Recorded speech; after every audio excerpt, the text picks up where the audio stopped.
Think about your most powerful memories. Not just the things you did last Tuesday, but memories that are etched into your mind.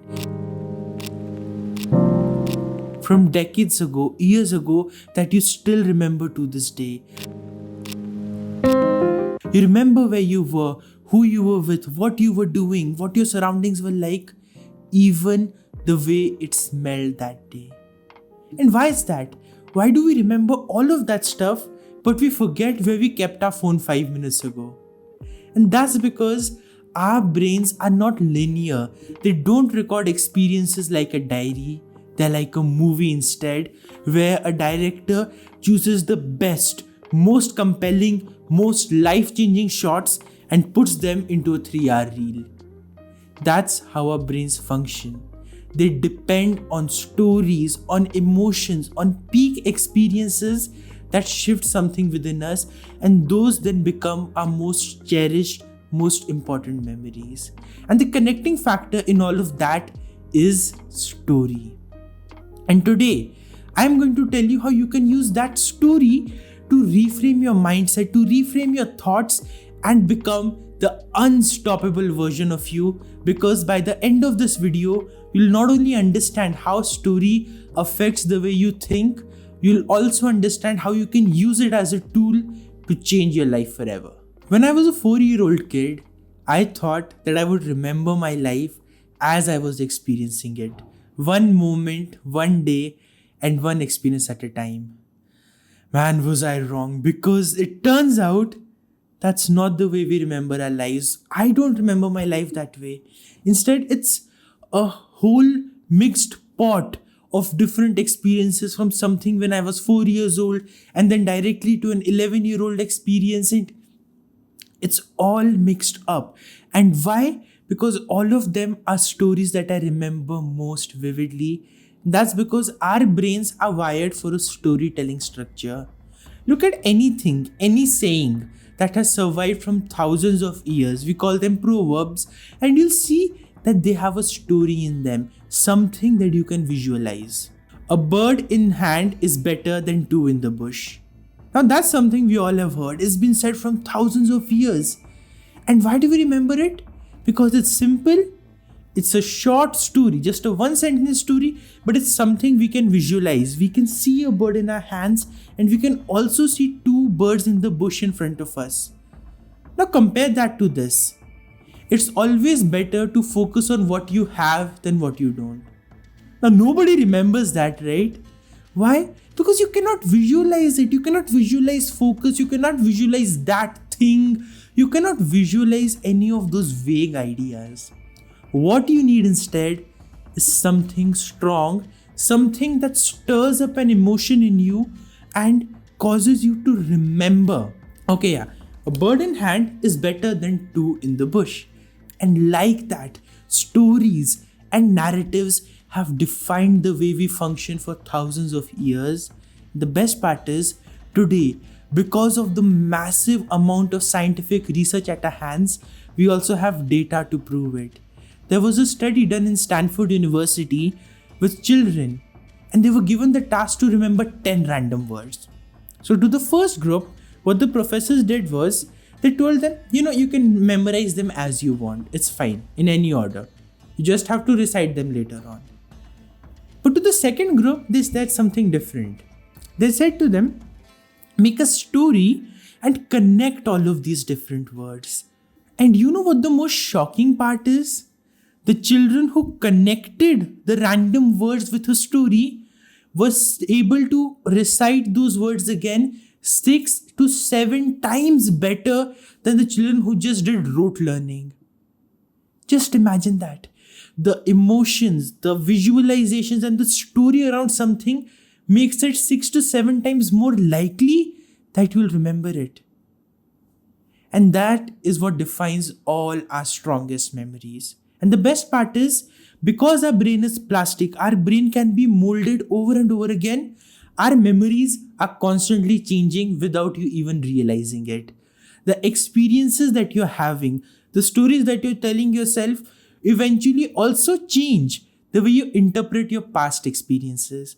And that right there is a massive opportunity for us. Because what do we do all our lives? We tell ourselves stories. Stories like, I'm not good enough, I'm not good looking enough, I'm not great, I'm not this, I'm not that. And all of those limiting beliefs become a story inside our heads. And all that story does is keep you bound in a prison you've created. A prison that does not let you step out. But all you need to do is stop believing in that story, stop believing in those ideas, and you'll be out of there. Now you know that, right? Everybody knows that. But why are we not able to do it? Because that story has a strong grip on our mind. It's something we've come to believe over and over and over again. And the way out is not through an affirmation that says, I'm great, I'm happy, I'm joyful. Yes, you need all of that. But before you get there, you need to change the story that goes on inside your head. Because if the story is the same, the outcome will be the same. And the best part is, we can change the story. And here's how. First of all, you need to figure out what story are you telling yourself. Because 3 years ago, when I first started my YouTube channel, I thought, you know what? This is great. I'm going to do this. I'm going to make videos and inspire people. But at the back of my mind was a different story. I believed that, I had to be perfect. I could not make mistakes. People would judge me. And if I'm not perfect, they wouldn't watch my videos. They wouldn't care about any of the stuff that I said. And that was the story I had kept inside. For a year and a half, I struggled. I made videos, I spoke, but I always found flaws in them. And I was like, you know what, man, this is good. This isn't good. I cannot do this. This isn't for me. I kept going, but because that pattern was stuck inside my head, I couldn't step out, and eventually I decided to take a pause. That perfectionist attitude, that story that without perfection you cannot succeed, was constantly repeating inside my head, and I eventually succumbed to it. No matter how hard I tried, that story got the best of me, and the only reason I was able to start this channel again and come back here and speak with my full authenticity, with my full passion, is because I changed that narrative. But before I could change the narrative, I had to acknowledge and accept that I had a wrong narrative in the first place, that I was believing in a story that was limiting. And this right here is hard for most people to do, because let's be honest, we don't want to hurt our egos. We don't want to hurt our comfort zone, the things that make us feel good. Because there's nothing really good in accepting that you were telling a limiting story to yourself and that you could have done something better with your work and with your potential. We don't want that. And even more than us, our ego doesn't want that, because our ego wants to feel boastful. It wants to feel like the biggest person in the world. But the only way you can change the narrative is to step over this ego, ignore it, and accept that yes, okay, you were telling yourself a wrong story. It's fine. You don't have to beat yourself up over it.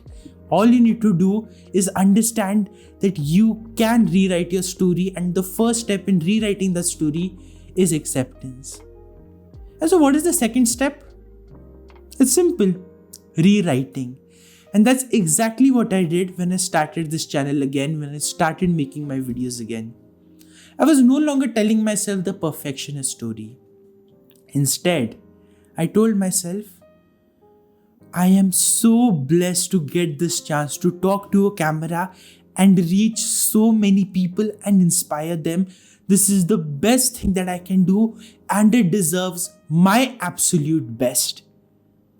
That was my story. That was something I could visualize, talking to the camera, being able to reach all of you, interacting with you in the comments, seeing all the positive things that you're saying, all the positive changes you're experiencing. And that right there was enough fuel for me to change that internal story. Now, I was not imagining myself as a nervous, tacky, and weird person trying to talk to a camera and trying to force something out. No.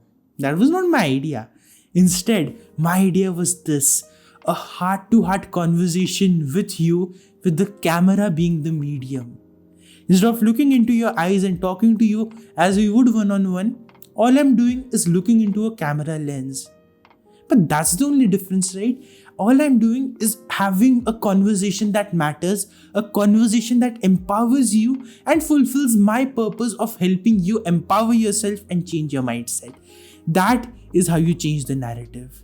So figure out what stories are you telling yourself that are limiting. First, accept them and then build a new story, build a new narrative, make it specific. Imagine yourself 5 years from now doing the thing, doing what you love, and how great it would feel, what you would see, what you would imagine, what you would hear, what you would experience. Go all out, figure out those details, write your heart out, and start working on a new narrative from this moment. I'll let you in on a secret now. Just telling yourself the story isn't enough.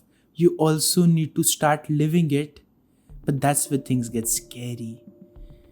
Because honestly, everybody talks about breaking your limiting beliefs, breaking those thought patterns, and unlocking your best self. But there's a problem in there that nobody talks about. And it's the feeling of emptiness you get when you decide to part ways with an old story. After all, you've spent years living it. It has become a part of your identity, a part of who you are. And it's like trying to say goodbye to an old friend. It's bittersweet. You don't want to part ways because that's where your comfort lies. That's where certainty is. That's the story you're used to. The new story is not registered here yet. But everybody talks about, leaving a toxic relationship and how it feels great, how it feels liberating. This is exactly like that. Initially, you feel that liberation, you feel that freedom, that wow, I can do so many things that I couldn't do before. But then, when the world is not there, when the glamour is not there, and when you're a few days, a few weeks into setting this new mindset, that emptiness, that loneliness hits. You yearn for normalcy, you yearn for something that once was, because you're not sure what it will be like in the future. You want to hold on, you want to keep going, even though that pattern was limiting you, because this hurts more right now. Leaving that normalcy, leaving that certainty feels hard, it hurts. But here's the truth.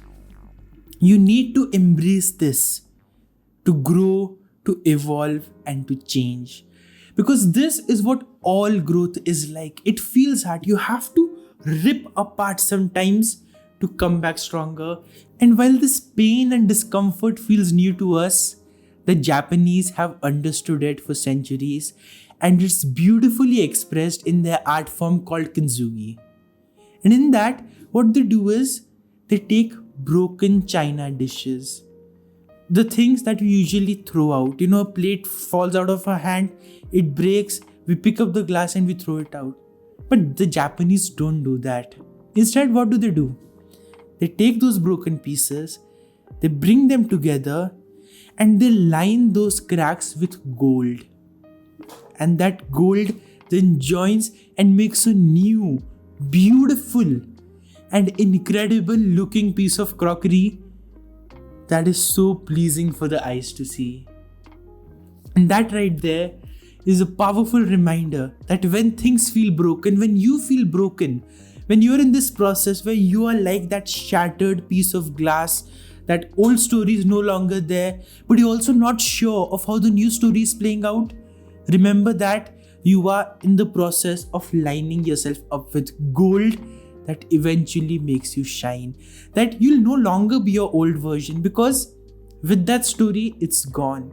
Instead, you'll be a new, a better, a more reformed version of you that's shining just like gold, just like that new bowl made with those gold lines. And that's the power of telling yourself a new story. Yes, it's hard sometimes. Yes, it's very challenging. But that is how you can change your mindset, by rewiring that story and living in it, doing the hard things that reinforce it. So for me, when I changed my internal dialogue, the first time in front of the camera wasn't easy. But I didn't let it take over me. Instead, I took a deep breath and I accepted that this fear is there. It's fine, but I am more powerful than the fear. I am more stronger. I am more capable. And with that, I looked the camera dead in the eye, or I should say dead in the lens, and I started speaking. I started saying the things I wanted to do, the message that I wanted to give. And here we are on a consistent journey together where we are making this year and every year ahead better and stronger for all of us. And that is the power of story. That is what I hope you take out of this video, and I hope you can change your mindset with that. Answer these questions, think about them, and remember, when the going gets tough, it's because you're bringing your shattered pieces together in a new, powerful, golden way. That's the only way to change. That's the only way to change in a way that feels bright to you, that brings joy to your heart and changes your limitations into possibilities. Remember that. Your story can change your limitations into possibilities. And my question to you is, what possibility are you choosing today?